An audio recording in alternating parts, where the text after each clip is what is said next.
umaga po sa mga sponsor at sa mga viewers po. Ngayon po narito po tayo sa ikalawang bahay po natin na pinupuntahan dito sa Barangay Ligaya po.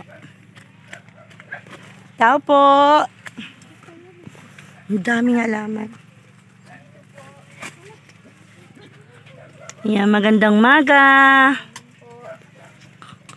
Ayan, ang cute naman ng bahay. Yan, napaka-presko sa mata. Ano, Christian? Ang ganda ng bahay.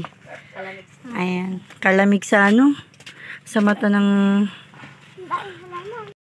kaayos. Kalamig sa nito, gandang mga halaman. Kayo yung mga abit doon. Ito po yung kabuang bahay po ni na ate. Ayan.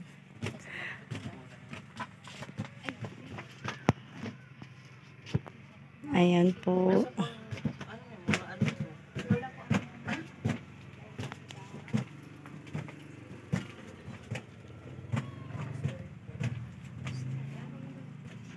Ang dirty kitchen. Ito po.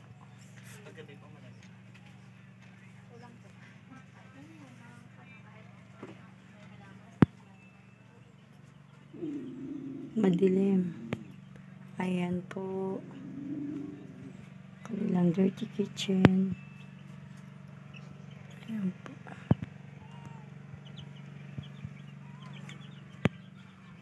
Talaga pong napakasinop din po ng mga kagamitan ni ate.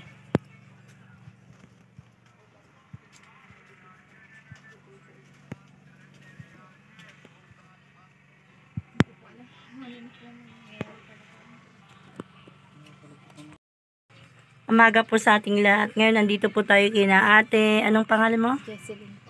Jesseline. Dati taga Pangasinan daw po siya.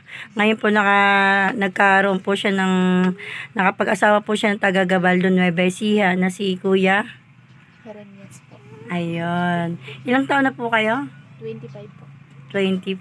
Napakabata pa po ni ate para dumanas po ng kanyang mga karamdaman. Sa ngayon, ate, bakit ka nga po ba lumapit sa amin para humingi po rin ng tulong para sa inyong kapakanan? Dahil na rin po sa kagustuhan ko ng ano po, yung masolusyonan po yung mga karamdaman ko sa katawan ko. Tulad po ng ano? Yung sa goiter ko po, tapos bukol po sa suso. Tapos, nito lang po nagpa-ultrasound po ako sa may ovary ko po, may naano po silang bukol po ulit. Sa ovary naman yun. Okay. Tapos sa dede at saka yung goiter mo. So po naman, napakarami naman nun. Halos nasa iyo ng lahat yata yun, ate. Talagang, ano naman yung nararamdaman mo nung malaman mo, di ba alam mo na may goiter ka. Tapos pangalawa, nagpa-ultrasound ka, meron kang mga bukol sa dede mo. And then pangatlo, dun sa ovary mo. Ano naman yung nararamdaman mo? Gustuin ko man pong maging yung malungkot, pero nagiging positive po ako kasi ayoko pong lalong yung isipin ko yung mga problema. Oo, laban lang tayo. Ika nga. Yan, yun nga po, sinasabi ko nga po kay ate na lumaban lang po siya dahil nga po hindi lang po lang talaga siyang nakakaranas ng ganitong mga pagsubok sa buhay at kailangan nga po talagang maging matatag siya dahil sa kanyang mga karamdaman. Katulad nga po na mayroon po siyang goiter, pero ang nice lang daw po talaga sana ni ate na matulungan daw po siya na maoperahan yung kanyang goiter at yun nga pong sana pong idadaing po namin sa inyo sa ating mga sponsor, sa ating mga viewers na sana po matulungan po natin si ate. Ate, anong trabaho ng husband mo? Ano lang po minsan pag may lusong po gano'n. Bukid, ganun po. Nakikilosong. Ikaw dito lang sa bahay kasi nga katulad mo nga na marami kang kapansanan yung sa ovary mo, yung sa dede mo at saka yung goiter mo. Halimbawa may sponsor na tumulong sa iyo para maoperahan yung goiter mo. Papa-opera ba kaagad natin para maging maayos yung... Kasi sinasabi po ni ate sa akin kahapon nung lumapit po siya sa bahay na talagang nahihirapan din po siya sa kanyang lalamunan, di ba? Okay. Halos walang araw po na yung nahihirapan na rin po kasi ako. Lalo na paggabi po, sinusumpong po ako. Anong nararamdaman mo kapag anong klaseng sumpong yung nararanasan mo sa goiter mo? ano po, naninigas po yung mga kamay tsaka pa ako po. Tapos po, nahirapan po akong huminga po. Yung pati yung paghinga, naapektuhan Halos, talaga. ano po yung halos hindi na po ako makahinga. Hinahabol ko na lang po yung hangin. Yung sa pagkakain mo naman, kamusta naman yung pagkakain mo? Okay naman po. Pag minsan, wala po akong ganang kumain. Hindi katulad ng iba kasi pag may goiter daw, pag once na kumain daw sila na medyo napalaki-laki yata yung subo nila, parang sumasayad, parang hindi makapasok. Oo, masakit daw talaga yun. Naranasan mo rin ba yung mga ganun? Opo, ilang beses na po.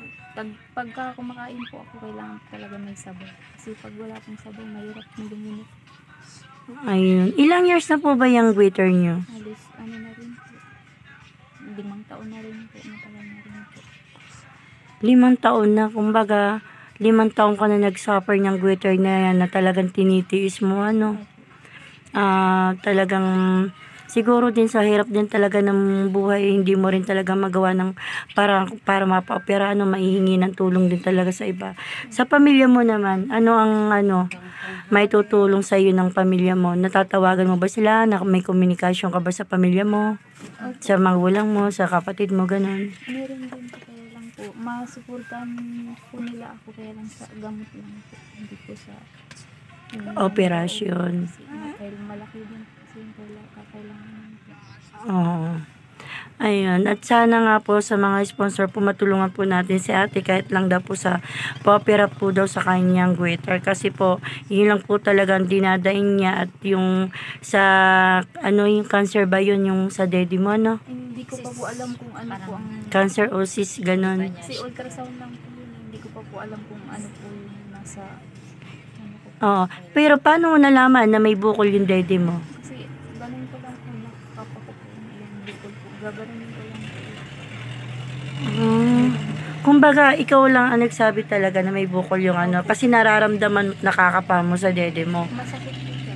Ganun Ayun. din po, halos araw-araw kumikirot din po siya. Wala kang iniinom na gamot para sa sakit, sa kirot, kasi hindi ka pa nakapagpa-check up niyan, And then yung sa mo naman ate, sa ovary mo, nasabi mo na may bukol. Opo, nagpa-ultrasound na po ako. Meron pong isang bukol daw po. Positive talaga siyang meron na bukol sa ovary mo. Ano naman yung naramdaman mo ate nung the time na meron kang ganun na may ka sa ovary? Yung laging sumasakit po yung nipon ko. Tapos yung tagilid lang po, parang binabalik ko lang. Ayun. Kaya natulungan po ako. Ayun. Sana nga po matulungan po natin si ate dahil po wala man po siyang anak. Ilang taon na kayong kasal ni kuya? 2 years na po silang kasal ni kuya, wala pa po silang anak kasi hindi naman po talaga siya po pwedeng manganak dahil po sa meron po siyang goiter at saka yung problema niya rin po sa dede at sa kanyang ovary. Sana po matulungan po natin si ate na mapaoperahan, mapacheck up po si ate para po nang sa ganun matulungan po natin at mabawasan po yung kanyang karamdaman. Magandang umaga po. Ako po ay humihingi po ng tulong sa mga Sponsor sa ating mga kababayan. sponsor po sa ating mga kababayan. Nais ko po sanang ilapit po sa inyo kasi po ilang taon na rin po nakikipagbaka po ako. Lalo na po sa karamdaman ko po. Nahirapan na rin po kasi ako Kaya kung sino man po ang may mabuting puso po, kumakatok po ako sa inyo na sana po kahit ito lang po sana matulungan niyo po ako. Ayun. Maraming salamat. Yun lang po talaga ang nais ni ate na maoperahan po yung kanyang goiter. Yung goiter lang po. Kung baga tutusin po, marami po talaga siyang karamdaman tulad po ng bukol po sa dede niya at yung bukol po sa kanyang ovary. Subalit iyon lang po talaga ang kanyang inilalapit, yung kanyang pang goiter.